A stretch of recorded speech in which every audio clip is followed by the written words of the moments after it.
es una parte, porque hay toda una parte de la comunidad que sigue estando fuera y que no es muy decorosa de repente para las cámaras, por ejemplo, que ha sido súper cuestionada. Por ejemplo, a propósito de que estamos en el mes del orgullo, ¿no? Ujú.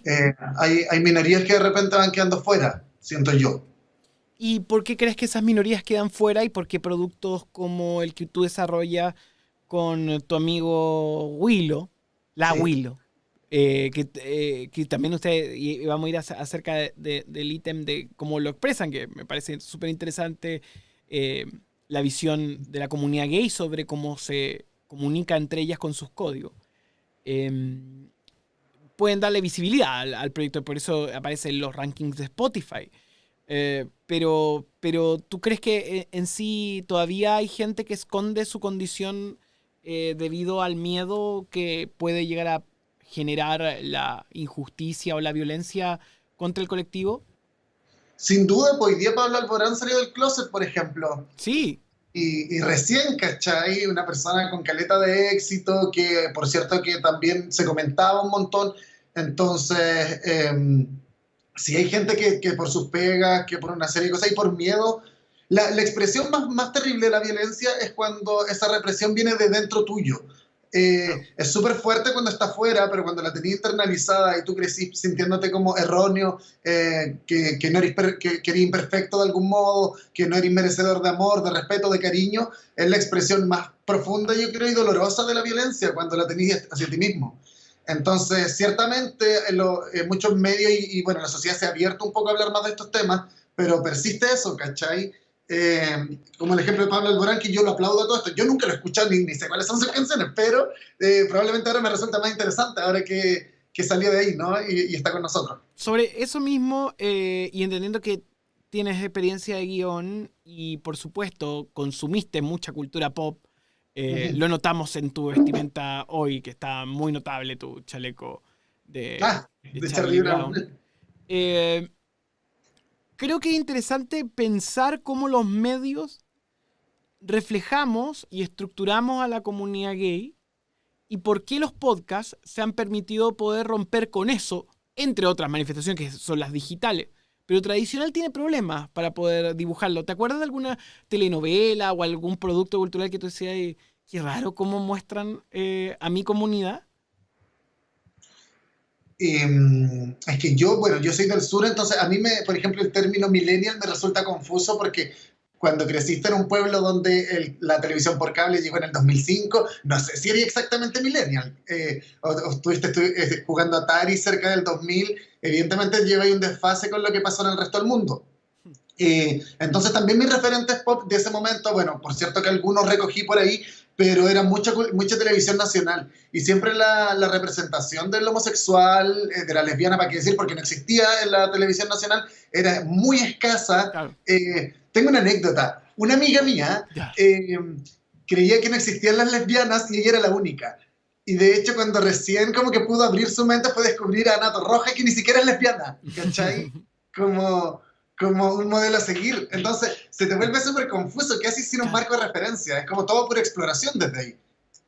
Y por eso mismo hoy cuando están apareciendo podcasts como el tuyo o otras expresiones como clase básica y un montón de material súper rico y de conversaciones súper francas y entretenidas desde la cultura popular o desde el humor hacia el mundo gay, se va enriqueciendo el escenario. Ahora, ¿cómo era tu vida antes de hacerte conocido? ¿Qué cosas recuerdas que cambiaron cuando comienzan a escuchar tu podcast y que se comienza a transformar en uno de los más escuchados en Spotify? Yo creo que sabéis que yo soy súper tímido fuera de cámara, claro, en Instagram o fuera del podcast, y es como súper paradójico porque también yo juego un personaje que es como una suerte de diva Moria Kazan, eh, que busca un poco como que se empodere, que los oyentes se empoderen, que se puedan reconocer en eso, que tengan este discurso como a veces incluso rayano en la soberbia, como que sea más solo y que no le importa nada. Y yo no soy tan así en la vida real, ¿cachai? Igual algo de eso hay porque una cola, es cola dentro y fuera de Instagram. Pero Eh, Antes de eso, como que era mucho más mi personalidad, que es más tímida, más retraída. Mira, ahí está Beloni, ¿no? Eh, y cuando partió esto, ¿sabéis qué? Fue agarrando seguridad porque yo todavía persistía con este sentimiento provinciano también, de estar como molestando en todos lados. Creo que también en eso el 18 de octubre fue ayudando un montón a, como a reforzarnos algunas cosas y a sentirnos propios de esta sociedad, ¿cachai? Que también somos parte, porque siempre tenéis como como que Frey ha llegado en el país.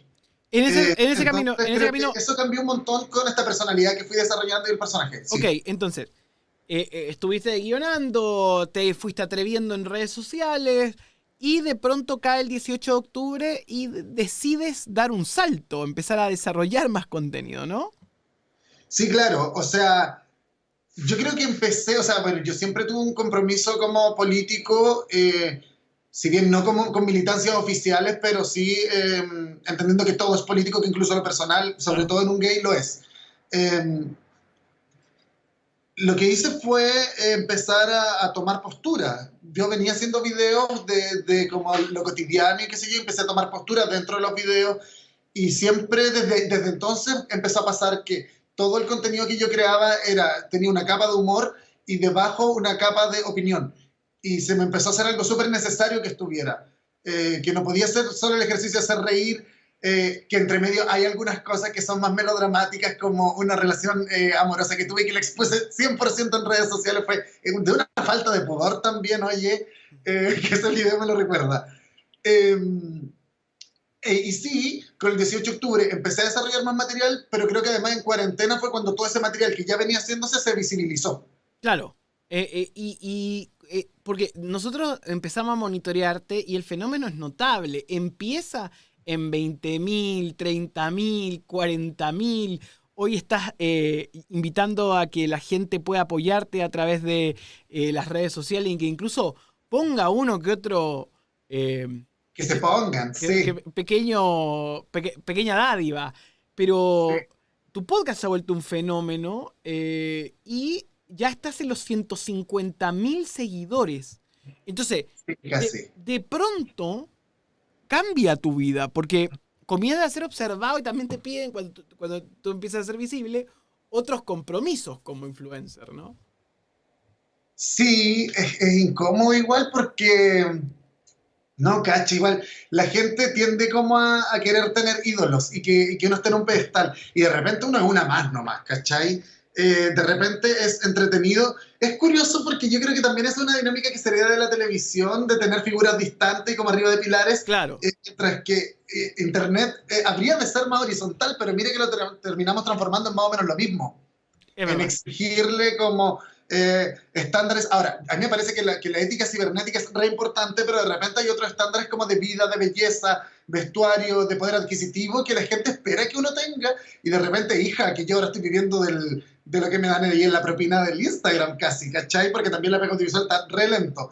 Eh, entonces, es curioso yo creo como el training que tiene el espectador respecto a su postura frente a las imágenes. Ujú. Estamos viendo una de tus obras que está en YouTube e indudablemente ahí me llama la atención lo que estás diciendo. Hoy estás viviendo yo no quiero decir vivir de tus seguidores, sino de la invitación a que tus seguidores aporten para que sigas haciendo arte.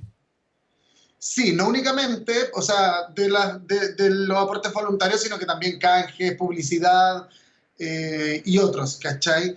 Pero principalmente de eso, sí, porque está súper difícil y bueno, por cierto que en una condición de cuarentena en donde los gastos los hemos minimizado al máximo posible, el escenario está difícil, hay poca pega, entonces como que esto fue una cuestión que me vino a salvar full. Si yo no estuviera haciendo esto, no sé qué hubiera estado haciendo exactamente, ¿cachai?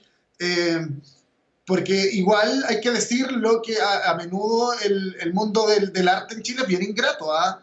Con las capas medias sobre todo, con los que no, si no te has vuelto un rostro muy reconocible es duro, y yo creo que incluso para algunos rostros reconocibles puede ser duro eh, sobrevivir del puro trabajo artístico.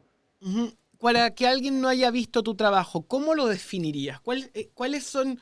los pilares de lo que pueden encontrar en tu obra, tanto en YouTube como en Spotify, a través del podcast. Cuéntanos. Bueno, en YouTube tengo un video